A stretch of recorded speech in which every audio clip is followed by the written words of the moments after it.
أعوذ بالله من الشيطان الرجيم. وعباد الرحمن الذين يمشون على الأرض هونا وإذا خاطبهم الجاهلون قالوا سلاما والذين يبيتون لربهم سجدا وقياما والذين يقولون ربنا اصرف عنا عذاب جهنم إن عذابها كان غراما إنها ساءت مستقرا ومقاما والذين إذا أنفقوا لم يسرفوا ولم يقتروا وكان بين ذلك قواما والذين لا يدعون مع الله إلها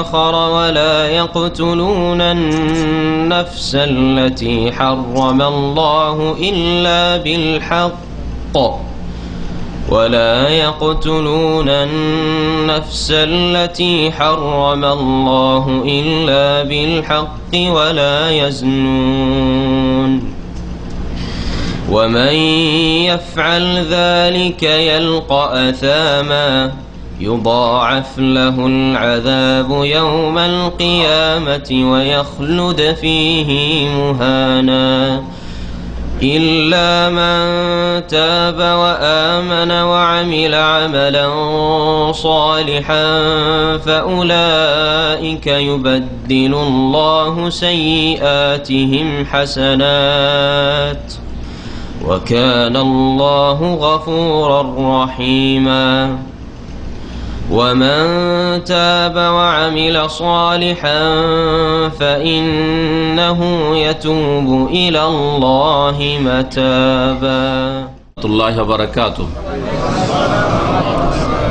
إن الحمد لله نحمده ونستعينه ونستغفره ونعوذ بالله من شرور أنفسنا ومن سيئات أعمالنا من يهده الله فلا مضل له ومن يضلل فلا هادي له وأشهد أن لا إله إلا الله وحده لا شريك له وأشهد أن محمدا عبده ورسوله صلى الله تعالى عليه وعلى آله وصحبه وسلم تسليما كثيرا.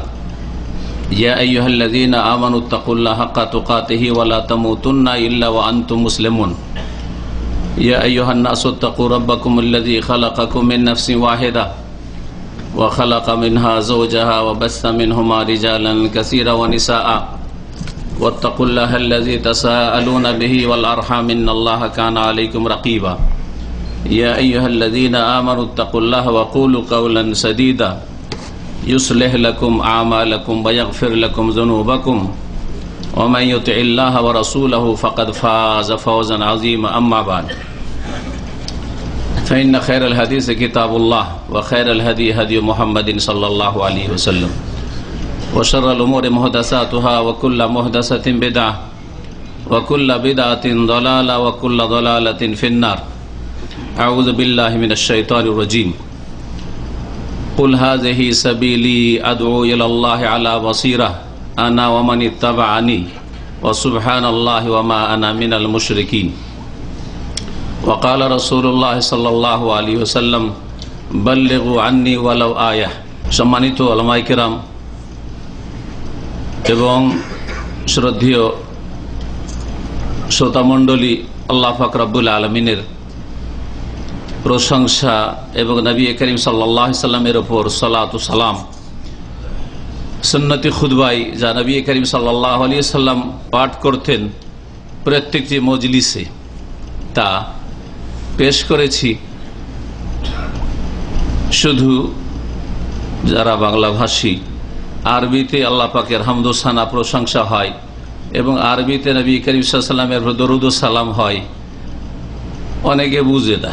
তারপরে আমাদের দেশের প্রচলন রয়েছে আবার বাংলাতে আল্লাহ পাকের প্রশংসা দরুদ ও সালাম পেশ করার, কারণ না বুঝার কারণে ভাববে যে হয়তো আল্লাহর প্রশংসাও করলো না আর নবী করিম সাল্লাল্লাহু আলাইহি ওয়াসাল্লামের উপর দরুদ ও সালামও পাঠাইলো না। এমনি তো মিথ্যা অপবাদ রয়েছে। সহি আকীদার ভাইদের উপর যে এরা নবীকে ভালোবাসে, নবীর ওপর দুরূদ ও সালাম পেশ করে না, ঠিক না? তো কথা হচ্ছে এটা হচ্ছে প্রচলন মানুষকে বুঝানোর জন্য। নাহলে সবচাইতে উত্তম প্রশংসা হচ্ছে নবী করিম সাল্লাল্লাহু আলাইহি সাল্লামকে আল্লাহ পাক যেভাবে প্রশংসা করা শিখিয়েছেন। তা সূরা ফাতিহাতে রয়েছে আলহামদুলিল্লাহি রাব্বিল আলামিন, সুন্নতি খুতবাতে রয়েছে নবী করিম সাল্লাল্লাহু আলাইহি সাল্লামের। আর সবচাইতে উত্তম তরিকায় দরুদ ও সালাম পেশ করা হচ্ছে নবী করিম সাল্লাল্লাহু আলাইহি সাল্লাম যেভাবে সাহাবায়ে কেরামদেরকে সালাত ও সালাম, দরুদ ও সালাম পেশ করা শিখিয়েছেন, নিজে না বানিয়ে। আজকে অত্যন্ত খুশির বিষয় যে এই কাব্বানি ক্যাম্পে আমাদের দিনী ভাইরা আপনাদের জন্য একটি এই রকমের দিনী মাহফিলের বরকতপূর্ণ মজলিসের ব্যবস্থা করেছেন। আল্লাহ পাক তাদেরকে যেন জাযায়ে খায়ের দান করেন, উত্তম বদলা দান করেন, যাতে আল্লাহ পাকের কথা এবং তার রাসূল সাল্লাল্লাহু আলাইহি সাল্লামের কথা আলোচনার আমাদের জন্য একটা সুযোগ সুবিধা এসেছে। কেউ আমরা শুনবো আর কেউ শোনাবো। আল্লাহ পাক যেন উভয়কে উপকৃত করেন। যারা বলেন তাদেরকে যেন প্রথম আল্লাহ পাক আমল করার তৌফিক দান করেন, আর যারা শুনছেন শুনবেন আল্লাহ সকলকে যেন আল্লাহর কথা থেকে, তার রাসূল সাল্লাল্লাহু আলাইহি সাল্লামের কথা থেকে লাভবান হওয়ার দুনিয়া আখিরাতে তৌফিক দান করেন। আসল বড় বিষয় এই নয় যে বড় বড় মাহফিল করে অনেক লম্বা ওয়াজ হইল সারা রাত ব্যাপী, বা আমাদের দেশে তো শুধু সারা রাত ব্যাপী না, 3 দিন 4 দিন ব্যাপী জলসা মাহফিল হয়। অনেক সময় তাফসিরুল কোরআন নামে সপ্তাহ ব্যাপী চলতি আছে। আমলের দিকে দেখা যায় যে না আকীদার সংশোধন হয়েছে, না শিরক ছেড়ে তাওহীদের দিকে এসেছে, না বিদআত ছেড়ে সুন্নতের দিকে এসেছে, না ফরজ ওয়াজিবে ঘাটতি ছিল কোন রকমের অগ্রগতি হয়েছে, না হারাম না জায়েজে যে ডুবে ছিল সেগুলো থেকে কিছুটা মুক্ত হয়ে এসেছে। যেমনকার তেমনই সমাজ থেকে যায়, কিন্তু মাহফিল বড় বড় হয়। সুতরাং এইরকম মাহফিলে কোনো ফায়দা নেই যে মাহফিল দিয়ে আমাদের জীবনে ইসলাহ না আসে, সংশোধন না আসে, নিজেকে আমরা না গড়তে পারি মুসলিম হিসাবে। এই জন্য প্রথম উদ্দেশ্য হবে এখানে বসার যে আমরা নিজেকে প্রত্যেকেই সংশোধন করার চেষ্টা করব। আল্লাহ পাক যেন সকলকে তৌফিক দান করেন। সংখ্যায় কতটা এসেছে এটা বড় কথা নয়। সংখ্যাতে সব সময় যারা ভুল পথ আছে তাদের সংখ্যা বেশি। সংখ্যায় বেশি হওয়া, দলভারী হওয়া হকের সত্যের মাপকাঠি নয়। আর ভিড়ভাড় করে লোকজন যদি জমা হয় তাহলে সেটাই যে খুব লাভবান মজলিস এটাও প্রমাণ করে না। আসল বিষয় হচ্ছে যে আমরা কতটা লাভবান হইলাম। আল্লাহ পাক যেন আমাদেরকে এই মাহফিল থেকে লাভবান হওয়ার তৌফিক দান করেন, ঈমানের সংশোধনে তৌফিক দান করেন, আমল ভালো করার তৌফিক দান করেন। আল্লাহ পাক রব্বুল আলামিন যা কিছু আমরা ঈমান আমল সম্পর্কে জানবো শুনবো সেই দিকে মানুষকে ডাকার তৌফিক দান করেন।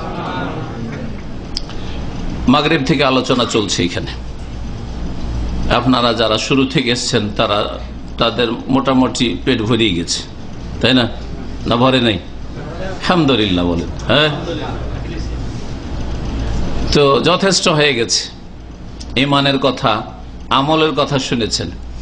আমি আজকের মজলিসে ইচ্ছা করেছি যে ঈমান আমল সম্পর্কে যা কিছু শুনলেন, শোনার পরে আপনাদের করণীয় কি সেটা হচ্ছে ঈমান আমলের দিকে অন্যকে দাওয়াত দেওয়া, অন্যকে ডাকা, ইসলামী দাওয়াতের গুরুত্ব এবং এর ফজিলত, এর ফলাফল দুনিয়ায় আখেরাতে, এই বিষয় নিয়ে আলোচনা করব। যাতে করে সৌদি আরবে আসার পরে অনেক মানুষই আলহামদুলিল্লাহ সংশোধন হয়ে যাচ্ছে।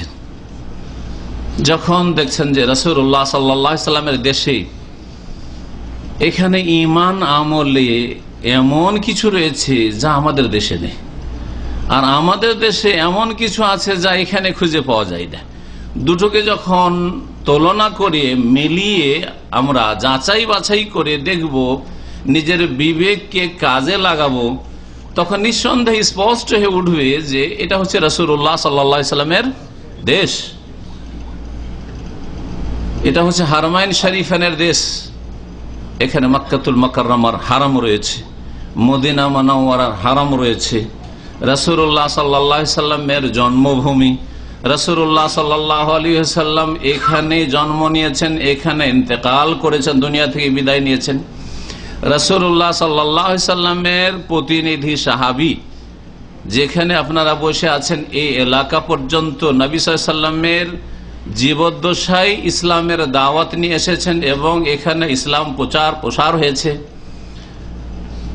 প্রখ্যাত সাহাবী আলা ইবনুল হাযরামী রাদিয়াল্লাহু তাআলা আনহু এই এলাকার পূর্ব এলাকা, সৌদি আরবের বর্তমান এই এলাকার নবী করিম সাল্লাল্লাহু আলাইহি ওয়াসাল্লামের পক্ষ থেকে গভর্নর ছিলেন, দায়িত্বশীল আমির ছিলেন। যিনি আলহাসাও এসেছেন, তখন আলহাসা এলাকা ছিল, তাতিফ এবং দারিন পর্যন্ত এসেছেন ইতিহাস বলে। এবং এই এলাকা থেকে তিনি ধন সম্পদ নবী করিম সাল্লাল্লাহু আলাইহি সাল্লামের কাছে পাঠিয়েছেন, নিয়ে গেছেন। আবু উবাইদা ইবনে জাররাহ আশরা মুবাশশার একজন রাদিয়াল্লাহু তাআলা, সহিহ বুখারীতে হাদিস রয়েছে, তিনি রাতের বেলা ফজরের আগে এই এলাকা থেকে যে ধন সম্পদ হাসিল হয়েছিল জিজিয়ার মাধ্যমে, খারাজের মাধ্যমে, সেগুলি নিয়ে হাজির হলেন ফজরের নামাজ। সেই হাদিস লম্বা শোনাচ্ছি না, উদ্দেশ্য হচ্ছে যে এই এলাকায় রাসূলুল্লাহ সাল্লাল্লাহু আলাইহি ওয়াসাল্লামের জীবদ্দশায় ইসলাম পৌঁছেছে। সেটা সঠিক ইসলাম না ভেজাল যুক্ত ইসলাম? সঠিক ইসলাম, সঠিক ইসলাম। আর এখান থেকে ভারত বাংলাদেশ 5000 কিলোমিটার দূরে, সেখানে ইসলাম কয়েক দেশ পার করে আরব থেকে আজম, আরব দেশগুলি থেকে অনারব দেশে যেতে তাতে কিছু রাস্তায় ভেজালের সংমিশ্রণ ঘটেছে, যার ফলে সেখানে ইসলাম আসল রূপ চেহারা নিয়ে যায়নি। দুটোকে মিলিয়ে যখন আপনি একজন জ্ঞানী মানুষ দেখবেন, তখন স্পষ্ট বুঝতে পারবেন যে এখানে যে ইসলামটি পাচ্ছেন সেটা হচ্ছে খাঁটি ইসলাম, সেটা হচ্ছে খাঁটি ইসলাম। এখানে ব্যক্তি জীবনে একজন মানুষ পাপ করতে পারে, কিন্তু সমষ্টিগতভাবে এখানকার আকীদা, এখানকার আমল, এখানে যেই ইসলামটাকে ইসলাম মনে করা হয় আর যেই কাজগুলোকে ইসলাম মনে করা হয় না, এইগুলি ঠিক আছে। ব্যক্তি পর্যায়ে চোরও থাকতে পারে, বেঈমান থাকতে পারে, অসৎ থাকতে পারে, চরিত্রহীন থাকতে পারে, কিন্তু সমষ্টিগতভাবে এখানে যে ইসলামটি রয়েছে সেটা রাসূলুল্লাহ সাল্লাল্লাহু আলাইহি সাল্লামের জামানার ইসলামের কাছাকাছি। বলবো না যে সেই যুগের মতো হুবহু ইসলাম রয়েছে, কখনো না। সাহাবায়ে কেরামের জামানার মতো ইসলাম নেই, কিন্তু কাছাকাছি ইসলাম রয়েছে, ঠিক কিনা? এই ইসলাম যে এখানে আপনি চোখে দেখেও শিখলেন, আর এখানে আলহামদুলিল্লাহ ইসলামিক সেন্টারগুলি রয়েছে, বিশেষ করে আপনাদের কাছে ইসলামিক সেন্টার রাকা এবং ইসলামিক সেন্টার দাম্মাম, আরো আশেপাশে ইসলামিক সেন্টার রয়েছে, প্রত্যেক শহরে একাধিক ইসলামিক সেন্টার রয়েছে। এগুলিতে যে ইসলামের কথা প্রচার প্রসার করার জন্য, ইসলামের দাওয়াত দেওয়ার জন্য যেসব উলামায়ে কেরামদেরকে আপনাদের ভাষায় রাখা হয়েছে, তারা ভালো দক্ষ, তারা কোরআন এবং হাদিস পড়ে এসেছেন। মদিনা ইউনিভার্সিটি থেকে তারা লেখাপড়া করে এসেছেন, যেখানে কোরআন সুন্নাহ ভিত্তিক সারা পৃথিবীর মধ্যে সবচাইতে ভালো লেখাপড়া করা হয়। সবচাইতে ভালো লেখাপড়া এই মদিনা ইউনিভার্সিটিতে হয়। এখান থেকে তারা সনদ হাসিল করে এসেছেন, ফারেগ হয়ে এসেছেন, তারা কোরআন সুন্নাহর ইলম নিয়ে এসেছেন। আপনাদের কাছে সহজভাবে দ্বীন ইসলাম পৌঁছে দেওয়ার জন্য তাওহীদ ভিত্তিক, সুন্নাত ভিত্তিক এই ইসলামকে আপনারা শিখুন, তাওহীদ শিখুন। আমরা এখানে এসে আসল তাওহীদ শিখেছি, যদি আমরা মাদ্রাসাতে দুইবার করে দেশে ফারেগ হয়েছি। শিরক মুক্ত হন, সুন্নাত শিখুন, বিদআত মুক্ত হন। আর আলহামদুলিল্লাহ যারা হয়ে গেছেন, আপনাদের যে দায়িত্ব রয়েছে সেই দায়িত্ব সম্পর্কে সচেতন হন। এই দায়িত্ব আপনাদেরকে ঠিকভাবে পালন করতে হবে, না হলে আল্লাহ পাকের কাছে জবাব দিতে হবে কিয়ামতের দিনে। এই সম্পর্কে আলোচনা করব। ইসলামের দাওয়াত। ইসলাম কি? ইসলাম হচ্ছে ওহী। ইসলাম হচ্ছে ওহী, যা আল্লাহ পাক রব্বুল আলামিন ওহী করেছেন কোরআনে কারীমে অথবা তার রাসূল সাল্লাল্লাহু আলাইহি ওয়াসাল্লাম বলেছেন, করেছেন, যেটা হাদিসের ওহী, এই হচ্ছে ইসলাম। তাহলে কোরআন এবং সুন্নায় যা আছে, সেই কোরআন সুন্নাহর আলোকে যে ইসলাম সৌদি আরবে শিখছেন এবং আমল করছেন, এই ইসলামকে জেনে শিখে ভালো করে দেখা দেখি নয়। দেখা দেখি অনেক সময় ভুল হইতে পারে। দেখা দেখি একজন ব্যক্তিগতভাবে একজন লোককে এখানকার স্থানীয় দেখলেন, তার ব্যক্তিগত ভুল হইতে পারে, আমল করতে ভুল হইতে পারে।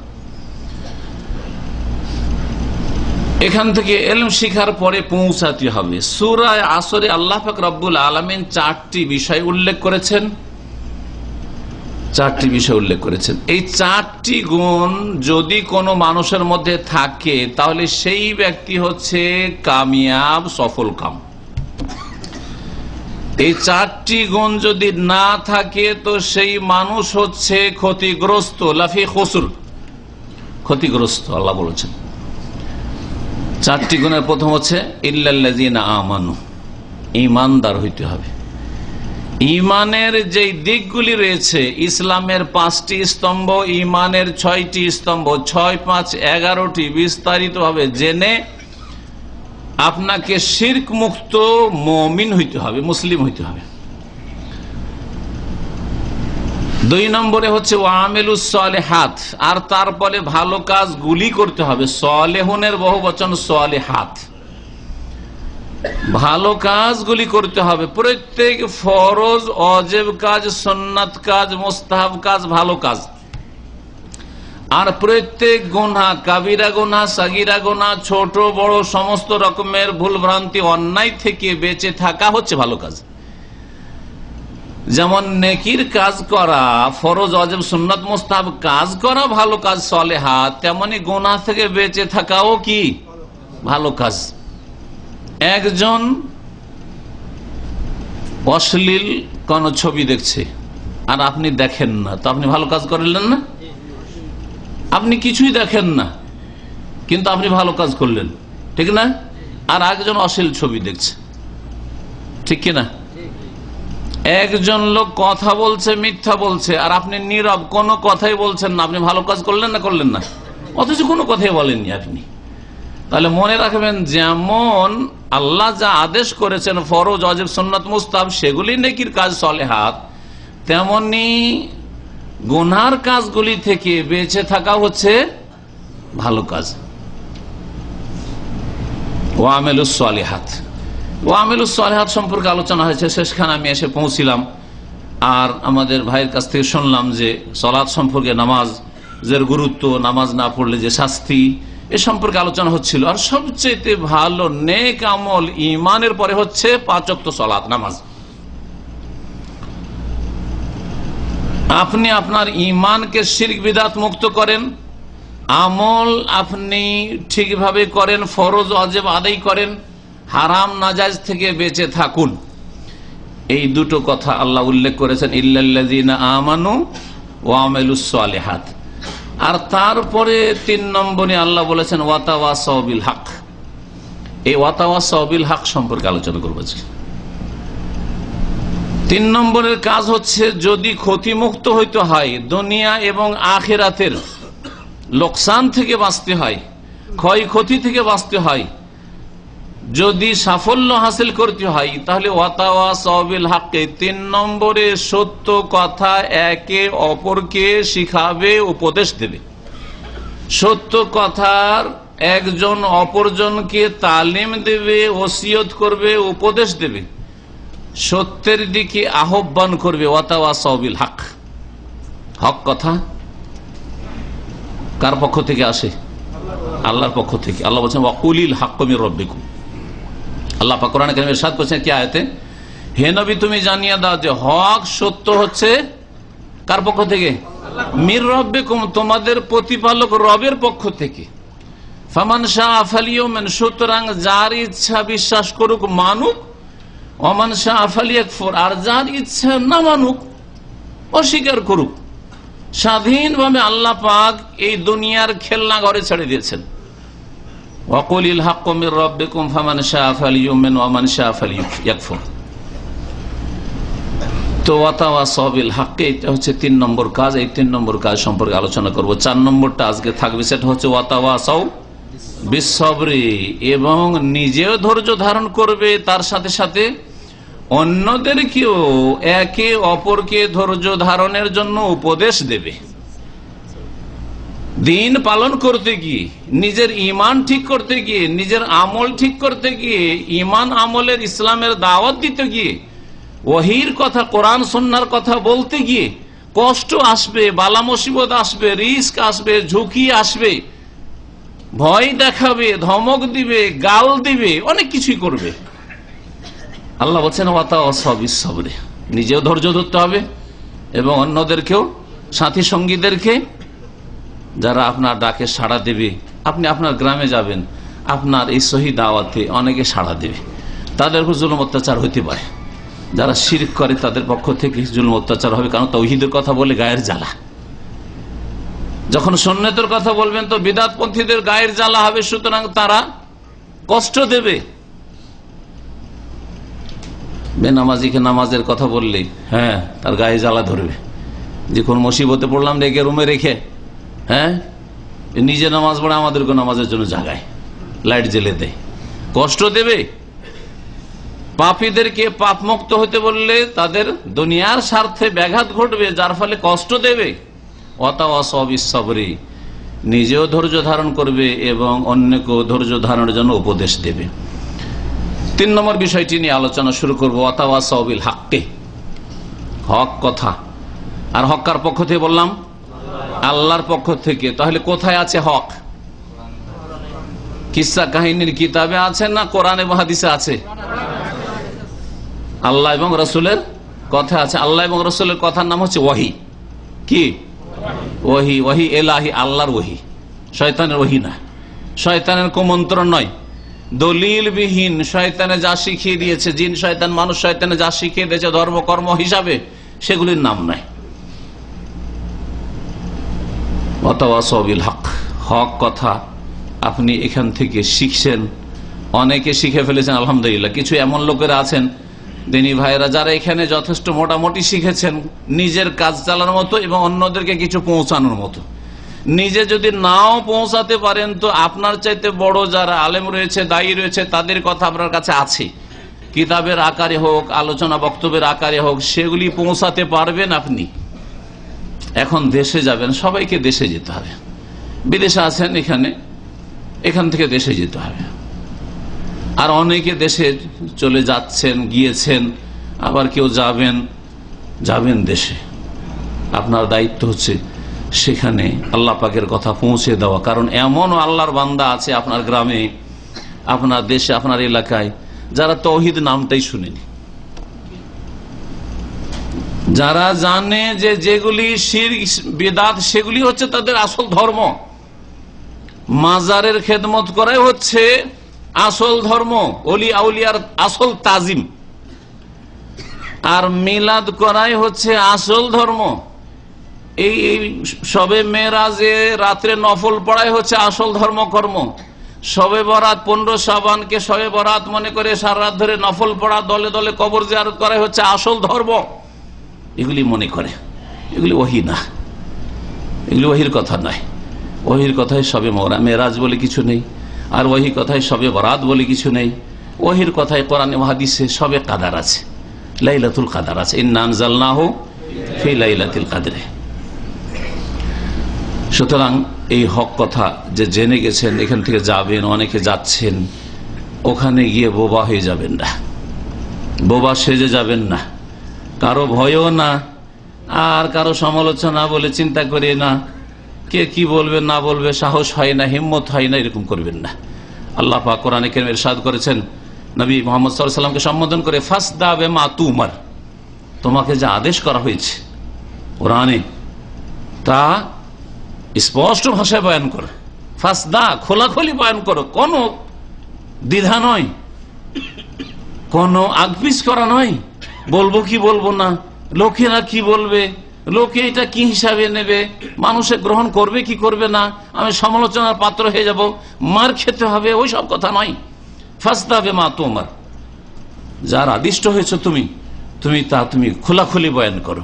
ওয়ারিদানিল মুশরিকিন, আর মুশরিকরা কি করছে না করছে তাদেরকে উপেক্ষা করো, বেপরোয়া হয়ে তুমি বয়ান করো।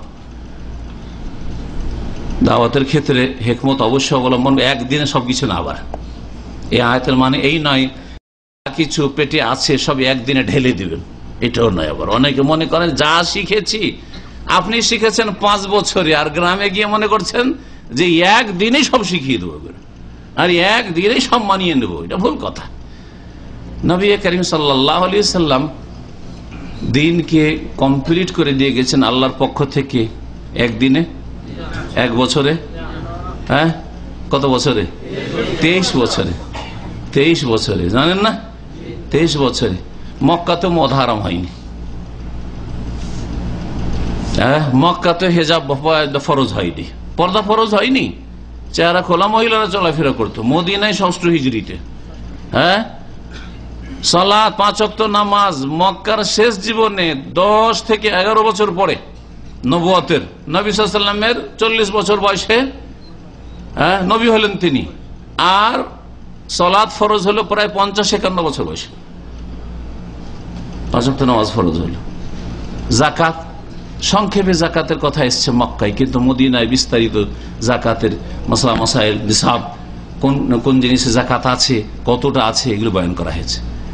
রোজা সিয়াম 2য় হিজরিতে, হজ একেবারে শেষ জামানায় 9ম হিজরিতে সহিমত।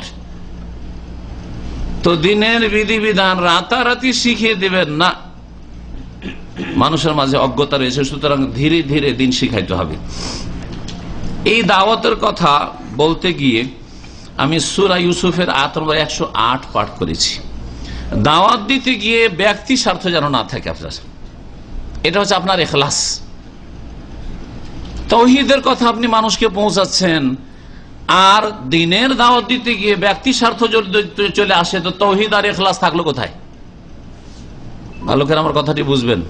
আপনি দেশে মানুষ শিরক করছে, কেউ মাজারের কাছে যাচ্ছে, কেউ পীরের কাছে যাচ্ছে, কেউ কোন আস্তানায় যাচ্ছে যে এদের কাছে পাওয়া যায়, কেউ তাবিজের আশ্রয় নিচ্ছে, কেউ জাদুকর আশ্রয় নিচ্ছে, ইত্যাদি ইত্যাদি, শিরকে লিপ্ত হচ্ছে। আপনি শিরক মুক্ত তাওহীদ নিয়ে যাচ্ছেন, খাঁটি ইসলাম নিয়ে যাচ্ছেন। আর তাওহীদের একটা গুরুত্বপূর্ণ দিক হচ্ছে যে আপনার কাজে ইখলাস থাকা, নিষ্ঠাবান, আল্লাহর হস্তে সেই কাজ করা। তাহলে দিনের দাওয়াত দিতে গিয়ে যেন দুনিয়ার কোনো স্বার্থ না থাকে, গরজ না থাকে, যে এর মাধ্যমে আমি খ্যাতি লাভ করব, এর মাধ্যমে আমাকে মানুষ জি হুজুরি করুক, এর মাধ্যমে আর আমার কাছে বকশিশ আসুক, এর মাধ্যমে আমার সাথে বড় বড় লোকদের সম্পর্ক হোক, ইত্যাদি ইত্যাদি। অথবা আমার কথা কেন মানলো না, এটা আমার জন্য মানানি হলো, মানলো না কেন, মানাবো গায়ের জোরে না, তাহলে ব্যক্তি স্বার্থ চলে আসে। এই জন্য কোরআনে কারীমের অধিকাংশ দাওয়াতের আয়াতগুলিতে আল্লাহর দিকে ডাকার কথা আছে। কি আছে? আল্লাহর দিকে ডাকার কথা। আল্লাহ পাক বলছেন এই আয়াতে সূরা ইউসুফের, কুল হাযিহি সাবিলি আদউ ইলাল্লাহ, হে নবী তুমি বলে দাও মানুষকে, হাযিহি সাবিলি, এটা হচ্ছে আমার রাস্তা। কার রাস্তা? হাযিহি সাবিলি, নবী করিম সাল্লাল্লাহু আলাইহি ওয়াসাল্লামের রাস্তা, আল্লাহর দেওয়া রাস্তা। নবীকে আল্লাহ বলছেন যে বলো এটা আমার রাস্তা। আদউ ইলাল্লাহ, কোন দিকে ডাকছি? আল্লাহর দিকে ডাকছি, আল্লাহর দিকে ডাকছি।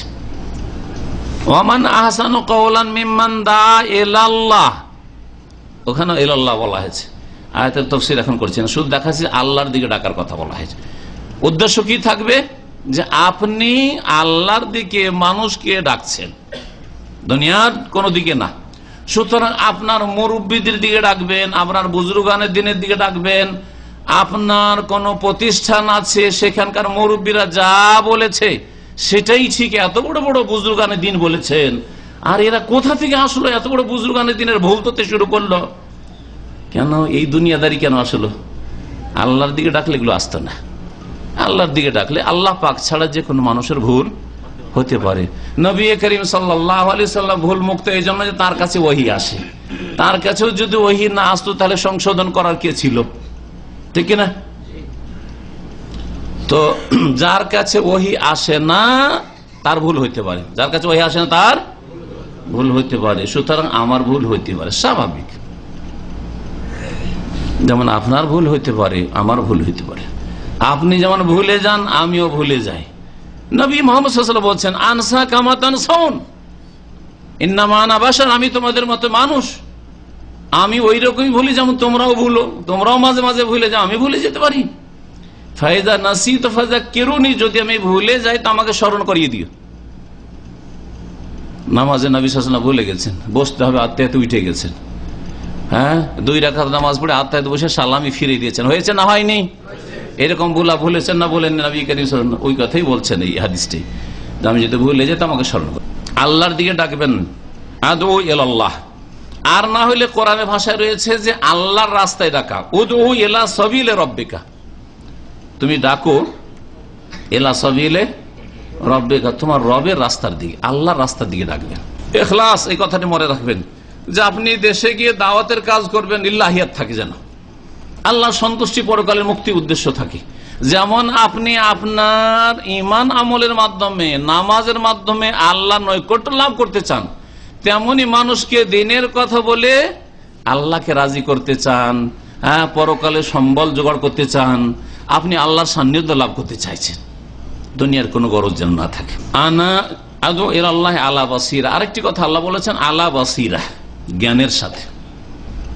বাসার চোখকে বলা হয়, বাসার মানে চোখ, আর বসিরাত হয় অন্তর। আলামারা বলছেন বাসারুন ওয়া বাসিরাতুন, বাসার হচ্ছে এই দৃষ্টি শক্তি, আর অন্তর্দৃষ্টি যেটা আছে ওটার নাম হচ্ছে বাসিরাত।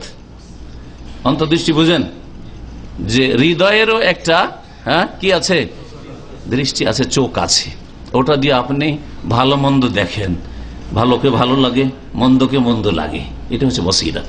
তো আপনি দিনের দিকে ডাকবেন, আল্লাহর দিকে ডাকবেন আলা বাসিরাতিন, জ্ঞানের সাথে, অন্ধ হয়ে নয়, অজ্ঞতার সাথে নয়। জানেন না কিছু, আর দেশ থেকে দেশান্তর হয়ে গেছেন আপনি, হ্যাঁ নিজের কোথা থেকে কোথা চলে গেছেন, কোথায় গিয়েছিলেন, বলছেন যে সময় লাগাইতে গেছিল, আরে কিছুই জানেন না, বাসিরাত নেই, বাসার নেই, আপনার কোনটা হক, কোনটা বাতিল, কোনটা সুন্নাত, কোনটা বিদআত, কোনটা তাওহীদ, কোনটা শিরক, কিছুই জানেন না, আর কি পৌঁছাইতে গেছেন তাহলে আপনি? তাহলে বাসিরাত, ইলম লাগবে। দিনের কথা পৌঁছাবার আগে কি করতে হবে? ইলম লাগবে। এই আয়াত বলে, জি আল্লাহর দিকে ডাকতে ইখলাস এই আয়াতে রয়েছে, আর কি রয়েছে? ইলম, ইলম লাগবে। ইখলাস আছে, আল্লাহকে খুব ভালোবাসেন আপনি, আল্লাহর দ্বীনকে খুব ভালোবাসেন, রাসূলকে খুব ভালোবাসেন, এতে কোনো সন্দেহ নেই, কিন্তু আপনার কাছে ইলম নাই, পেটে বিদ্যা নেই, তাহলে আপনি পৌঁছাবেন কি? আল্লাহ বাসিরাতি, জ্ঞান থাকতে হবে, আপনার দ্বীন সম্পর্কে জ্ঞান অর্জন করতে হবে। যদি অল্প বয়সের হন তাহলে মাদ্রাসায় পড়ার সময় আছে, মাদ্রাসায় পড়ার সময় নেই তাহলে আলহামদুলিল্লাহ সৌদি আরবে সকল স্তরের মানুষের জন্য আর সকল বয়সের মানুষের জন্য ইসলামিক সেন্টার খোলা আছে, ঠিক না? আর যদি দেশে থাকেন তো দেশে ইলম শেখার জন্য যে কোনো বয়সে আপনি ইসলামিক কিতাব, কোরআন এবং হাদিস চর্চা করতে পারেন। সরাসরি কোরআন এবং হাদিস পড়ুন এবং ভালো ভালো আলেমদের লিখনিগুলি পড়ুন, তার সাথে কোরআন এবং হাদিস বোঝাতে সাহায্য পাবেন। সেই জন্য ভালো ভালো কোরআন সুন্নাহ ভিত্তিক যারা আলোচনা করেন তাদের আলোচনাগুলি শুনুন, তাহলে একটা বিষয়ের উপরে চারিদিক থেকে আলোচনা ফুটে উঠবে, তখন জানতে পারবেন আপনি। এইভাবে আপনি বাসিরাত হাসিল করেন ইখলাসের সাথে। ইলমের কথা এই আয়াতে বলা হয়েছে সূরা ইউসুফের, নবী মুহাম্মদ সাল্লাল্লাহু আলাইহি ওয়াসাল্লাম বলছেন আলা বাসিরাতিন। আর এটা হচ্ছে কার আদর্শ?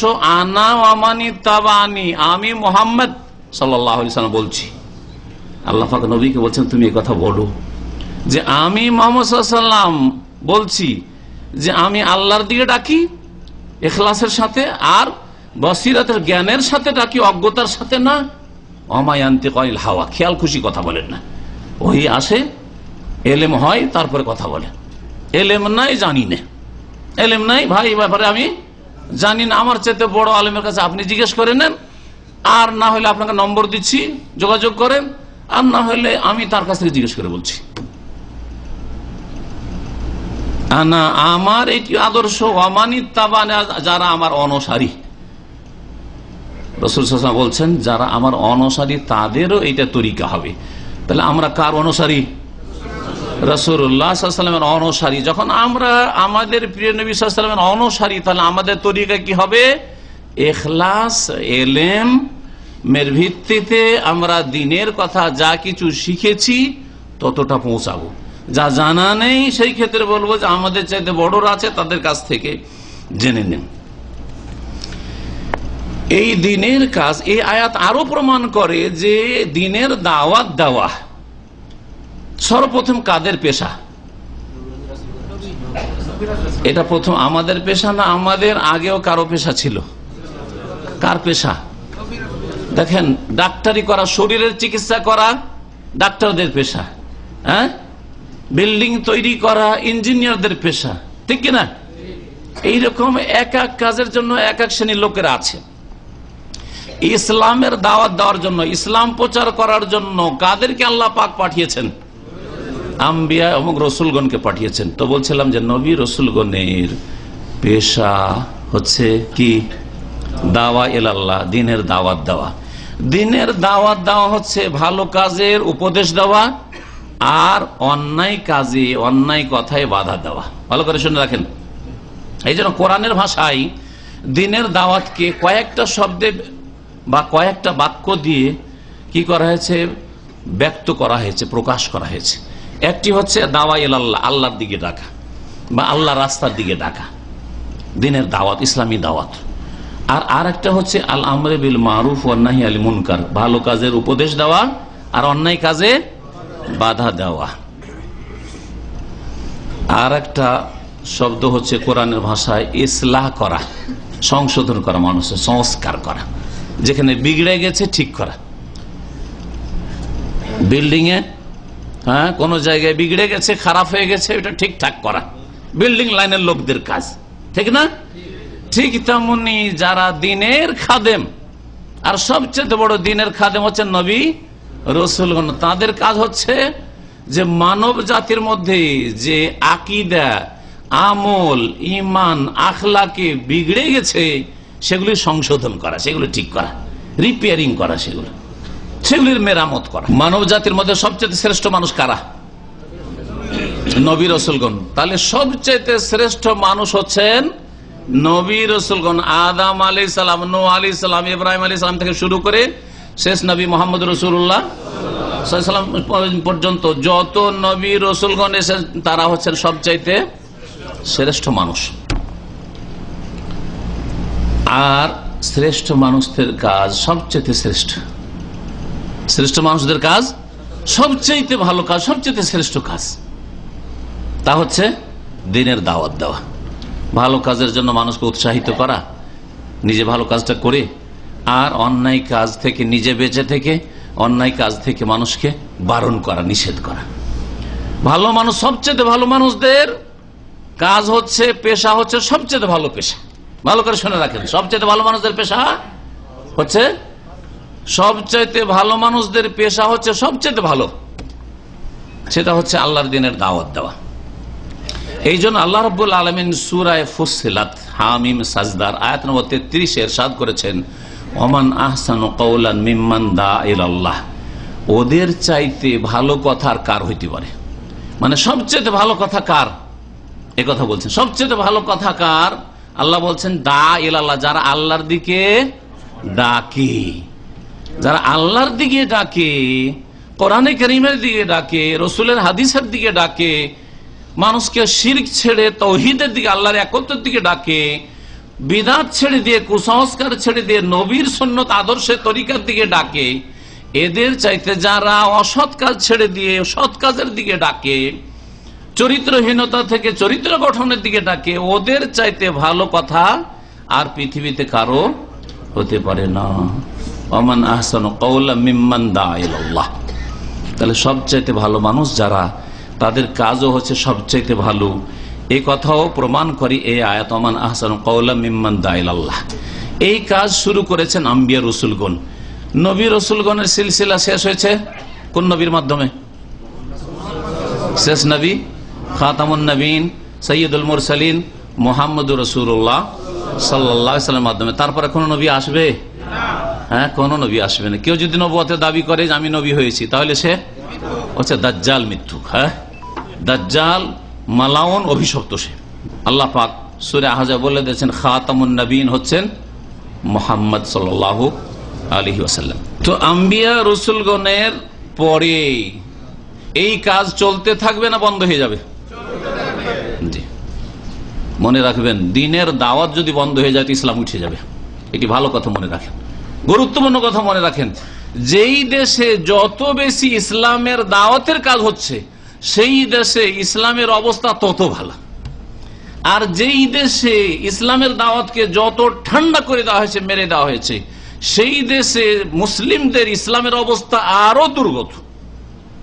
জি, এজন্য মনে রাখবেন, যদি ইসলামের দাওয়াত বন্ধ করে দেওয়া হয় কোন সমাজে, সেখানে ইসলাম টিকবে না, ইসলাম টিকবে না। এই জন্য ইসলামের দাওয়াত আম্বিয়া রসুলগণ দিয়ে গেছেন, সংস্কার করেছেন, ইসলার কাজ করেছেন, আমরে বিল মারুফ করেছেন, ভালো কাজের উপদেশ দিয়েছেন, অন্যায় কাজে বাধা দিয়েছেন। এই দায়িত্ব আম্বিয়া রসুলগণের পরে বিশেষভাবে হচ্ছে যাদেরকে আল্লাহ পাক ইসলামের জ্ঞান দান করেছেন তাদের, বিশেষভাবে বললাম। কিন্তু আমভাবে, সাধারণভাবে প্রত্যেক মুসলিমের দায়িত্ব হচ্ছে যে যতটা জানে পাশের লোকদেরকে পৌঁছাতে হবে। এই জন্য কোরআনে কারীমের দুটি আয়াত রয়েছে এই মর্মে। সূরা আলে ইমরানে এক আয়াতে বলা হয়েছে কুনতুম খায়রা উম্মাতিন, তোমরা হচ্ছে সবচেয়ে শ্রেষ্ঠ জাতি। কাকে বলা হয়? শুধু আলেমদেরকে না, প্রত্যেক মুসলিমকে, প্রত্যেক মুসলিমকে বলা হয়েছে কুনতুম খায়রা উম্মাতিন, তোমরা সবচেয়ে শ্রেষ্ঠ জাতি। কেন?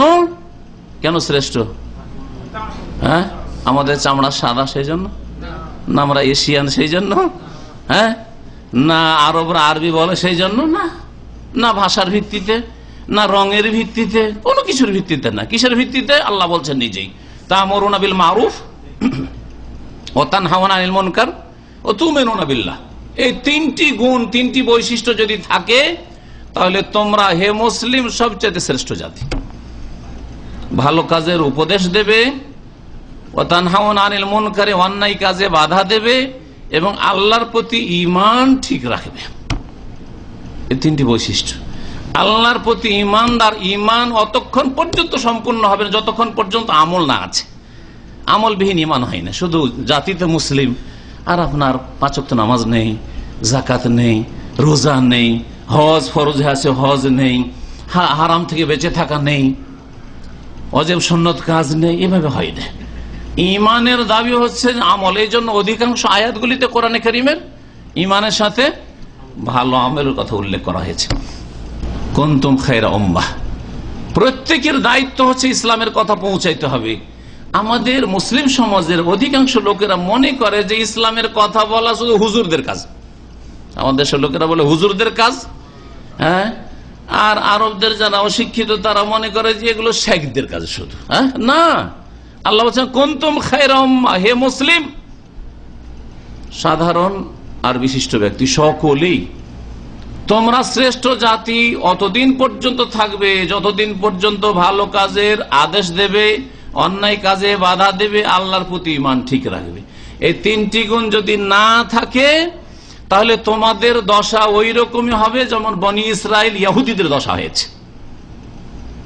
ইহুদিদেরকে কোরআনের ভাষায়, কোরআনে আছে, এমন না যে ইহুদিদের কিতাব আছে, কোরআনের একাধিক আয়াতে আছে যে বনি ইসরাইলকে আল্লাহ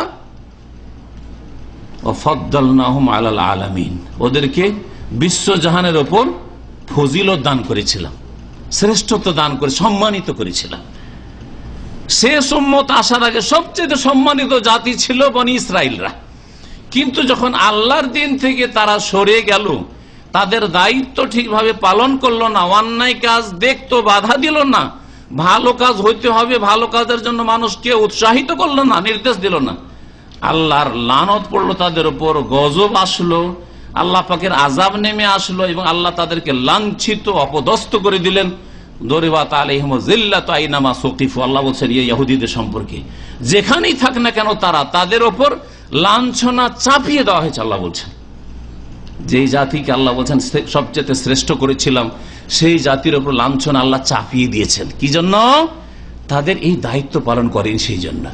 মুসলিমরা যদি এই দায়িত্বটা ঠিকভাবে প্রত্যেক আপন আপন জায়গায় পালন না করেন, ভালো কাজ হওয়ার দরকার, নামাজ পড়তে হবে, নামাজ পড়ছেন না লোকের, আর আপনি নীরবে একা একা নামাজ পড়ছেন। শুধু আপনার স্ত্রী নামাজ পড়ছে কিনা খোঁজ খবর নেই, আপনার বউ মারা নামাজ পড়ে না, আপনার মেয়েরা বেহায়া বেপরদা নামাজ পড়ে না, আপনার ছেলেরা নামাজ পড়ে না, সবার আইন কাম খাচ্ছেন, সবাইকে নিয়ে একসাথে নামাজ ফুর্তি করছেন আপনি, আল্লাহ লানত হবে।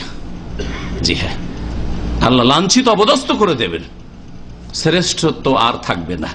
তো সকলকে এই সম্বোধন করা হয়েছে, যে যতটা পারবেন, যার যতটা ক্ষমতা রয়েছে। এই ছিল একটি আয়াত। আর একটি আয়াত হচ্ছে আল্লাহ বলছেন ওয়ালতাকুম মিনকুম, কাছাকাছি আয়াতগুলির সূরা আলে ইমরানে, ওয়ালতাকুম মিনকুম উম্মাহ, হে মুসলিমরা তোমাদের মাঝে বিশেষ করে একটি গোষ্ঠী, একটি দল অবশ্যই হইতে হবে, ইয়াদউনা ইলাল খাইর, যারা যে কোনো ভালো কাজের দিকে মানুষকে আহ্বান করবে।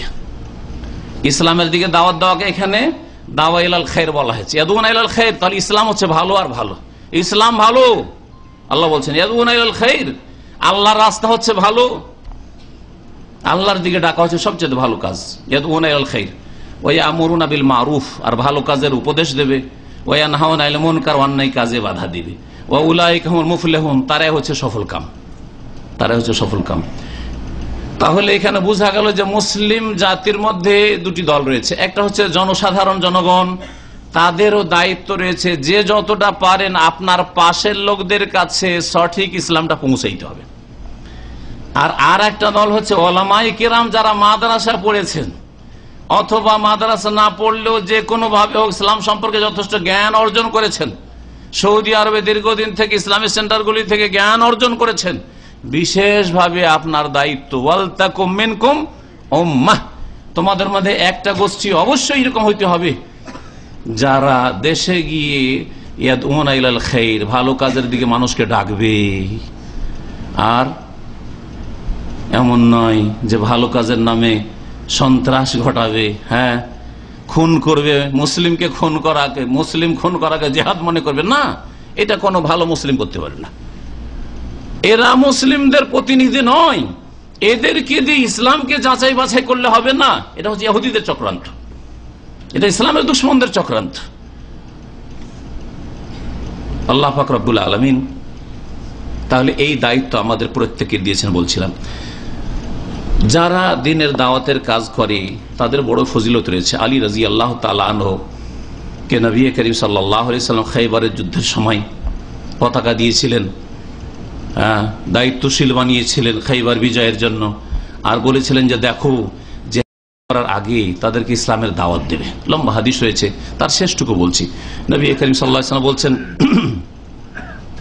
যে ফাওয়াল্লাহি, আল্লাহর কসম করে বলছি, বুখারী মুসলিমের হাদিস, হে আলী লা ইয়াহদি আল্লাহু বিকা রাজুলান ওয়াহিদান, তোমার দ্বারা যদি আল্লাহ একটি লোককে ইসলামের দিকে হেদায়েত করেন, একটা লোক হেদায়েত যদি হয়, আপনি কি নিজেকে এতই তুচ্ছ মনে করছেন যে আপনি সৌদি আরব থেকে যাবেন, সহিহ আকীদার কথা বলবেন, সুন্নতের কথা বলবেন, শিরক বিদআত থেকে সতর্ক করবেন, নামাজের কথা বলবেন, একটিও লোক আপনার কথা শুনবে না? 10-20 জন 50 জনকে বলে একটা লোক শুনবে না? অবশ্যই। আর না শুনলো আপনার নেকি আপন জায়গায় হয়ে গেল, আপনার দায়িত্ব আপন জায়গায় পালন হয়ে গেল। কিয়ামতের দিনে আল্লাহকে বলতে পারবেন যে আল্লাহ আমি বলেছিলাম, আল্লাহ আমি বোবা হয়ে যাই নাই, যে আমি হক কথা শুনিয়েছিলাম তাদেরকে। জবাব দিতে পারবেন, আপনি পাশ করতে পারবেন আপনার পরীক্ষায়, আর ইনশাআল্লাহ হতো আপনার মাধ্যমে অনেকে হেদায়েত হবে। এ একটি লোক যদি তোমার দ্বারা হেদায়েত হয়, হে আলী, খায়রুন লাকা মিন হুমরিন নাম, সেটা আরবদের যে মূল্যবান সম্পদ লাল উট, তার চাইতেও উৎকৃষ্ট হবে, তার চাইতেও সেটা বেটার হবে। একটা লোক হেদায়েত হওয়া হবে লাল উটের চাইতেও মূল্যবান। আল্লামা ইবনে হাজার আসকালী রাহমাতুল্লাহ আলাইহি ফতুল বারীতে এই হাদিসের ভাষ্যে লিখছেন যে লাল উট চাইতে উত্তম হবে একটা লোককে হেদায়েত করা। এর একটা অর্থ হইতে পারে, যে অর্থটা অনেকেই হয়তো এটা মনে রাখেন না, মনে করেন যে এটা দেখাতে চাইছেন যে একটা মূল্যবান সম্পদ, ঠিক না? এটা দ্বিতীয় অর্থ, যে আরবদের মধ্যে সবচেয়ে মূল্যবান সম্পদ ছিল লাল উট, আর সবচেয়ে মূল্যবান সম্পদ তোমার আখিরাতের সম্বল হবে একটি লোককে হেদায়েত করা। এটা জানা আছে, তাই না? কিন্তু তিনি বলছেন যে আরেকটা এর তরজমা হইতে পারে, ব্যাখ্যা হইতে পারে, সেটা হচ্ছে যে একটা লাল ওট সাদকা করে যত নেকি হইতে পারে তার চাইতে বেশি নেকি হবে একটি লোক তোমার মাধ্যমে হেদায়েত হইলে। একটা উট দান খেরাত করে বা কোরবানি করে যে নেকি হয়, একটা মূল্যবান উট, দামি উট, তার চাইতে বেশি নেকি আছে কিসে? আপনার মাধ্যমে যদি একটি লোক বেনামাজি নামাজি হয়, আধা নামাজি ফুল নামাজি হয়, শিরককারী শিরক থেকে তওবা করে আসে, বিদাতকারী বিদাত থেকে তওবা করে সুন্নতের দিকে ফিরে আসে, অসৎ লোক সৎ হয়ে যায়, চরিত্রহীন চরিত্রবান হয়ে যায়, জি হ্যাঁ, যে কেউ হোক না কেন, আর আপনি আপনার কাছের লোক থেকে শুরু করবেন, আপনার স্ত্রী, আপনার বাপ মা, আপনার ছেলে মেয়ে থেকে শুরু করবেন, ঘর থেকে আল্লাহ শুরু করতে বলেছে, কু আনফুসাকুম ওয়া আহলিকুম নারা, নিজেকে রক্ষা করো এবং নিজের পরিবারকে রক্ষা করো জাহান্নামের আগুন থেকে। আর তারপরে নবীকে আল্লাহ বলছেন ওয়ানজির আশিরাতাকাল আকরাবিন, তোমার আত্মীয় স্বজনদেরকে সতর্ক সাবধান করো।